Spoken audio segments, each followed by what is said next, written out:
Les États-Unis d'Amérique sont prêts à accompagner l'état de siège décrété il y a peu par le président de la République dans la province du Nord-Kivu et celle de l'Ituri. L'assurance a été confirmée au gouverneur militaire du Nord-Kivu par l'ambassadeur de ce pays de l'Oncle Sam au Congo démocratique. C'est jeudi 24 juin au cours d'une audience au gouvernorat du Nord-Kivu.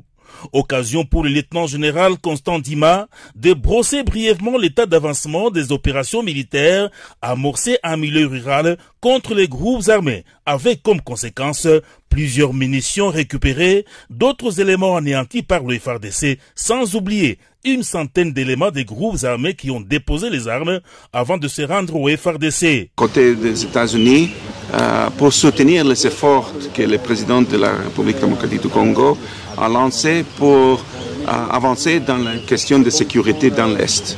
Le peuple de l'Est a souffert beaucoup. Et c'est très important d'améliorer la situation sécuritaire. Il y a des groupes armés, il y a des terroristes comme le CDF, et c'est nécessaire de faire quelque chose. Mais on est aussi préoccupé qu'en même temps qu'on fait des efforts pour neutraliser, pour éliminer les groupes armés et les terroristes, on doit toujours protéger les droits de l'homme et assurer que aussi l'assistance humanitaire par de diverses organisations internationales et ONG pour continuer. Et on a discuté ça.